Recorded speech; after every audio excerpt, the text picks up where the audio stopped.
If I were to get pregnant right now, I would not be able to give birth to that child and give it the life it deserves. Because how did you get pregnant? Accidents still happen, guys. Like, okay, you can be on birth control. Hold on. You can still. This is an important point, guys. But wait a second. But then shouldn't you take responsibility for Absolutely. your orgasms? No. So let me be clear, that you want to have all the fun, but none of the responsibility. No, that's not what I'm saying. I'm saying accidents still happen. No, of course, and you know what happens when accidents involve other human beings? You don't terminate them. You don't get to eliminate another human being because of an accident. That's not a moral code we live by. Correct. You know, one thing I realized about liberals is that there's no ceiling to their delusion. Can I say that? There's no ceiling to their delusional mindset. They're just delusional people. They live by the way of the sea. That's how they live. These crazies, these weirdos, man. I don't want none of these weirdos close to me, anywhere close to me, nowhere close to me.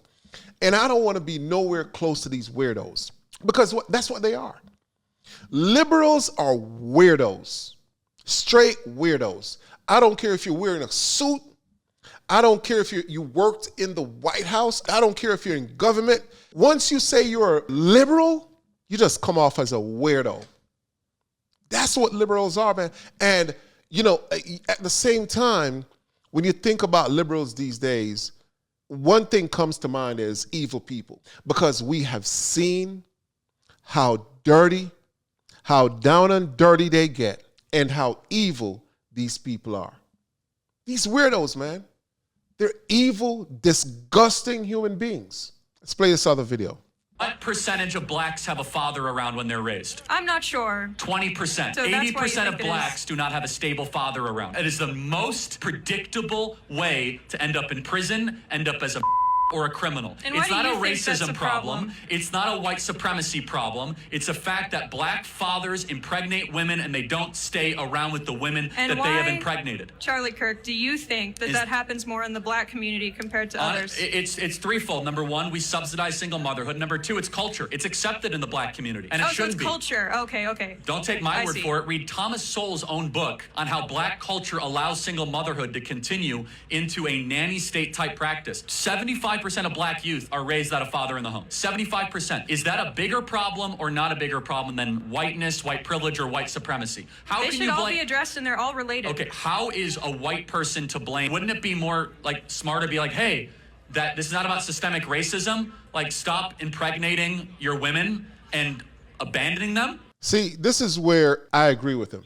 I agree with him because when you look at Cam Newton, who says he has 8 kids, and he's looking to have more kids with more women, and he's not living in these homes. Look, let me tell you something, man. I don't like that. I don't like that. When you look at, what's his name? Nick Cannon. How many baby mamas? And people are celebrating that? Men are celebrating that. How can you celebrate this?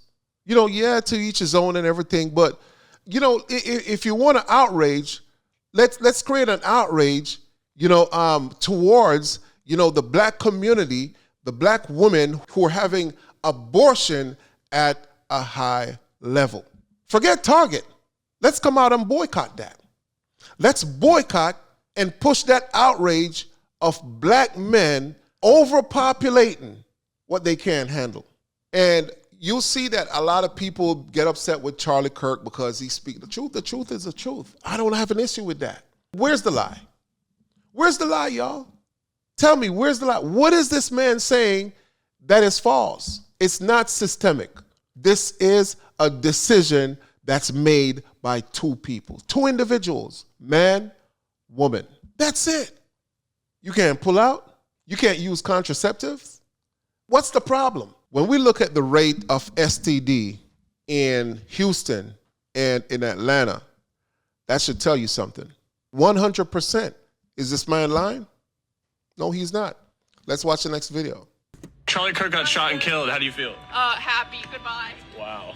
Did you see that Charlie Kirk just got shot and killed? That's good. Wow, that's good. That's good that people are getting shot just off a political view. Good that people are dying in America.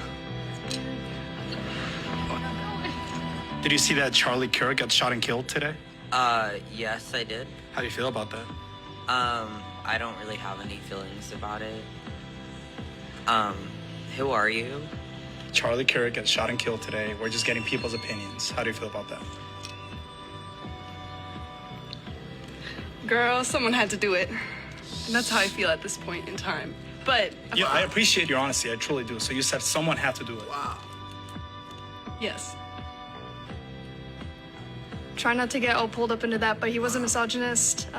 He was a disgusting person with disgusting beliefs. So if you had a magical wand, a magical button that you could press and keep him from being assassinated, would you press that?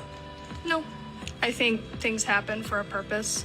And if that's how his life was ended, then that's how it was ended. So. Do you know who Charlie Kirk is? Yeah, he's a I'm like, yeah, he's an you know? I wouldn't wish it to anyone, but I don't think his political views are correct, you know? We're going to step away from this because you're just trying Well, you let him talk. He wants to talk. What are you? I'm not talking to you. I'm talking to him. You know, I love the right. I love the right. I love all of you guys. Thank you. In my opinion, I think they're going to flip it and say the other way. I think the left has disputed so much hate and brainwashed so many people Absolutely. into doing stupid this. But they're going to flip it and see, oh, he was so hateful, and he spewed all this hatred. You're almost going to say he deserved it. Yeah, they're going to say he deserved it. I've already seen people. That's what I've seen. I've already seen people saying he deserved it. He spews all this hate. And they're going to say because the hate he spewed, he should have gotten that. It's a sign of, I think, what liberalism has done to U.S. society. It's just led to a complete moral decay and decay of morals and just any semblance of humanity. Like, you just degrade people because of your political opinions, but I don't know. I don't have much else to say on that. It's just the same old thing every time. See, that's the thing, man. It's like when you really, really look deep into what's going on right now within the Democratic Party, it's like liberals they're gone. And these kids that you're seeing right now, having no sense of sympathy towards this man's death. You're looking at the future of the Democratic Party with these kids. They're the future liberals. They're already liberals, right? But they are the future. They are going to be the grown-ups, 10, 20, 30 years from now. This is who they are. They're evil. They don't care about anything else but their own agenda. That's all they care about. And you'll see that they have lost their way early. And I'm telling you, the Democratic Party has done a job on these kids, man. And that's the reason why you will see some videos or these videos with Charlie Kirk out there trying to bring back, not religion, but the sense of people understanding what's right, what's truth, what's real, what should be, what is. And that's what he was doing. And they hated that because they're just lawless people. You bring up a word called values and they look at you weird. Weirdos. What happened to Charlie Kirk happened plain and simple because he was a truth teller. He wasn't rude, he wasn't disrespectful, he wasn't wicked, he wasn't immoral.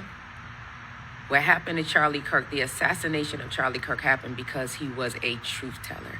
And the reason why social media has not taken that assassination video offline, the reason that they have not censored it is... Y'all, listen to what she's about to say. She's the only person that went this deep. Listen to what she's about to say carefully. I'm going to rewind it a little. I'm going to rewind it so you could hear what she's about to say. Let's listen in. The reason that they have not censored it is because social media is run by very high-level witches and warlocks. And just like back in the slave day, when the black men decided that they wanted to cause a revolt, and when they were caught, they made sure that they hung them in front of everybody to see. That is why that video is still being circulated and why it's not being stopped is because they want to show each and every truth teller out here, this is what's going to happen to you. They want to show each and every truth teller out here that if you don't cower down in fear, if you don't become silent, you will be assassinated as well. That video is kept up, and it is a sign of what they did back in the slave day when they hung the black man, kept him up there for days, weeks, and months. Just as you passed by, you had another level of fear. But my prayer is today, in the righteous indignation of God, that no truth teller become silent. My prayer today is that this causes a revival. One man's death causes a revival of truth tellers, millions of truth tellers to stand up globally all over the world and speak the truth no matter who is listening. Speak the truth even in the fear of assassination. Speak the truth even in the fear of death. I pray that none of you cower down in silence. Let the righteous indignation of God, let the boldness of the Holy Ghost come on the inside of you and make you speak louder than you did before. Absolutely. There are still 7,000 that have not bowed their knees to Baal. And it's just time. It's time for you to speak. It's time for truth tellers to speak. The world and even most of the church hates God's truth tellers. I saw somebody say in one of my comments, the church needs to wake up. Why? You hate people when they try to wake them up. You talk about them when they try to wake you up. You smear their names when they try to wake you up. This is what happens when you try to wake the church up. May those that God have assigned to wake the church up, may God's truth tellers wake up and begin to speak the truth, even if the church comes against you for doing it. And I don't care how many times you watch an assassination video, let it always be embedded in your mind, your spirit, and the cells of your body that you are forever and ever and ever covered by the Almighty God. Facts. One of the things that I saw, from people in the church, is that, and I realized this a while ago, is that a lot of church people, they lean towards the left, because a lot of us, we were brought up, to believe that the Democratic Party is the way. But, for a lot of us, like myself, we grew up to understand that it was just a lie. It was a lie, y'all. It was a lie from the pit of hell, because you know what? The Democrats, shoot, like Malcolm X said, this is Malcolm X who said this. He said, they will bite you with a smile. Let that be the end of this video. Thank you for watching. See you in the next video. Peace.